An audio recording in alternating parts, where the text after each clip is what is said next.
We have Andrea Sandell, yeah, Lottie Hicks and Jacko Pook here with us, and they were all in the house at the end. So the house at the end is about what, Andrea? Well, it's quite a sinister, well it is definitely a sinister film, and I just wanted something a little bit different because I had this idea of someone moving into their property, whether they're renting or owned, I hadn't really thought that, just someone moving in and there was an evil presence inside there. Now originally what I wanted was to have two mirrors as they walked in, and you see the evil presence reflection. Now the viewer would see it, but the person moving in wouldn't, and the viewer would see the same person in the mirror, but one was a good apparition and one was the bad side of this apparition. But when I spoke to the director who actually wrote it in the end, he thought it might be a bit too technical. So I told him exactly what I was looking for, and he said, right, leave it with me. So he wrote the script, he'd got the ideas I wanted, but then we wasn't sure what dialogue. We just couldn't get our heads around it. And he said to me, guys, I know exactly what to do. I was wondering what he was going to come up with. He said, no, let's make it a silent movie. And he said it'll be good as black and white. And I never thought of black and white because I keep thinking everything I've done so far has been colour. And I thought, okay then, there's something different, and it'll either be make or break. You'll either like it or you won't. So, yeah, we couldn't film everything I wanted because it was a bit technical. But what we have done with it, I'm actually quite proud of. There are a couple of things, looking back, what we might have changed, like certain reflection showing or certain things which I think we should have covered up. Maybe had a label around it. But no, I really... And so you had the original concept. Yeah.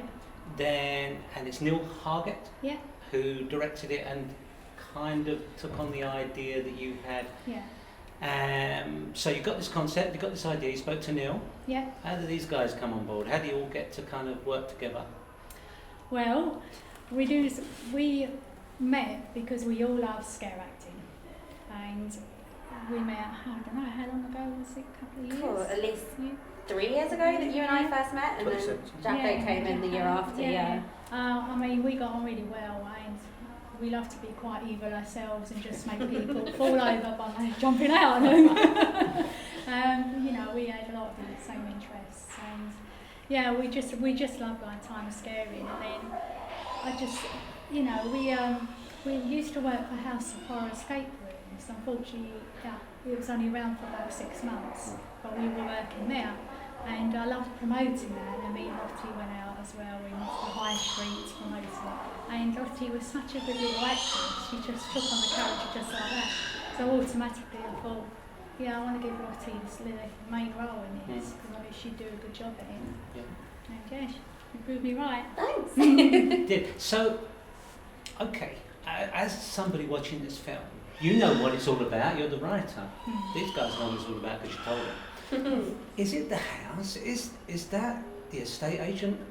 Is he something to do with it, or is he oblivious to what's going on? We're going to have to give spoilers away. I was going to say, let's give spoilers away because I need to know, and everybody who's seen it needs to know. Yeah. Okay. Well, the estate agent is obviously Neil, but I don't know if you did see it as you watched it, but he does disappear. Yes. So he's part of the demonic side as much as I am, being the evil apparition. So, and that's why there's a couple of instances when Lottie's going in the doors or coming out the door when she hesitates because she can sense the presence, whether it was me or whether it's Neil. And basically the evil apparition, quite an evil apparition, wants to keep her there. Just basically, she wants her soul, and So she wants to keep her there. Or if it's a she or a he, or if it's constantly Yeah. changing, I'm Yeah. not sure. Yeah. Does it constantly? Is that the essence, that it's constantly changing? You're going to be the next one. Yeah, and then I would say you're going to be the yeah, next you would one. That's what I became, and then I obviously, it's sort of like a circle Yeah. of Yeah. people being stuck in By the this time anyone house. figures out what's happening, it's too late. Yeah. Yeah. It's way too late. Yeah, they can't get out. It's all done. Yeah. Yeah. So you're kind of the main actor in this. And Yeah. what was it like working on set? How long did it take? How long was the shoot? What was it We like? did it all in a day. It was really impressive actually. We sort of got down there because we're not from Essex, we're from Suffolk. So we sort of travelled up and we got it all filmed really, really quickly. It was really efficient. We sort of worked out exactly what we were going to do, and we only ever actually did a couple of takes of each shot, and we kind of were quite lucky that we got them all quite quickly. Yeah. Excellent. And no hiccups at all then? It literally went smooth?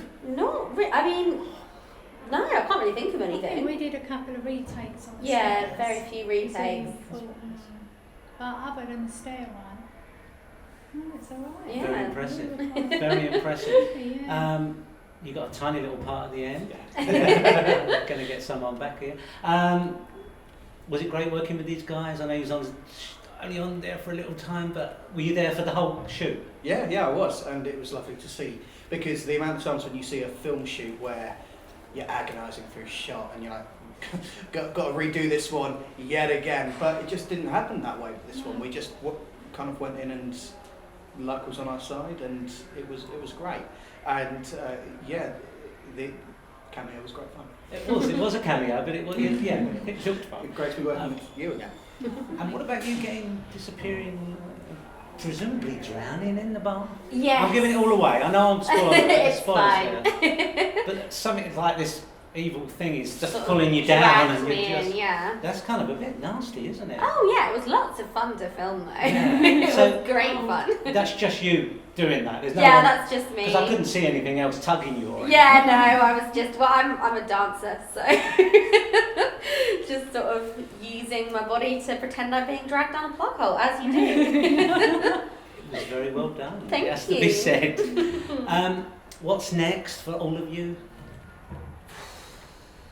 Who wants to go first? If anything, you may not have anything. I'm looking to get my music into films more. So the music that was in this was actually composed by me. Oh, you're a So- composer? Yeah. Okay. So that was one of the nice things about being able to do a cameo in something where there's a creative contribution that's going on behind the scenes as well. So that's the next thing really, is to do that. So if I could just ask a question on that then, as if anybody's interested in that side of things.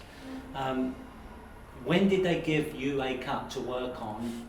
Did you start working on stuff before it, like an idea for it? Could you just kind of let people know how that works for a composer? Sure. I'm not sure there's one way it works, but the way we did it was I mocked up a couple of ideas beforehand, sent it to Neil, sent it to Andrea, and they looked at it and gave me some feedback. And then I looked at it, looked at the footage with the music, and bits worked and bits didn't. So then it was about a retweak, and then you kind of work towards a final product. Okay, so they're giving you a cut or a final cut at that point, when you're kind of doing that last piece? Well, you could go on forever going like, well, the music now sounds like this, so maybe we'll tweak this with the visuals, and then I might say, oh, but now maybe I could do this with the music, and eventually you've got to go, this is done. So we kind of went mock-up of the music, script, mock-up of the music, film, final music. Yeah, fantastic. What's next for you, Lottie? So I'm actually going to be teaching as of September. I've got a lecturer position as an acting stage and screen lecturer. So that's what I'm doing, but I want to keep going sort of alongside it, obviously, if I possibly can.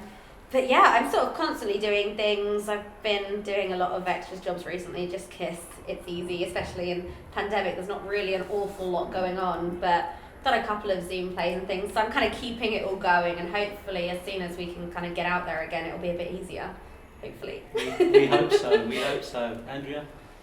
Yeah, I've Same got a question. couple of things. Yeah. I'm doing a local stage show, Macbeth actually, from Shakespeare's, and I'm playing a witch. That's going to be in Gatestone Hall, 14th of August. And I've got another project for Lead Away Productions called Keeping Your Enemies Close. which is the screenplay's done well at film festivals. It's had a couple of award wins. We've got the principal cast in place for that, but it's just, there's a lot of work behind the scenes. And you know, I'm looking to try and fundraise if I can, but it's just really hard work. I don't think all actors and actresses maybe realise what goes on behind the scenes. So it all depends. It's just taken a while. So it's taken longer than I anticipated to get it all together. Lovely. Thank you all so much for agreeing to come and talk to us. It was great, and thank you for submitting to the festival, and we hope you submit again soon. Thank you Thank very you very much. much. Cheers.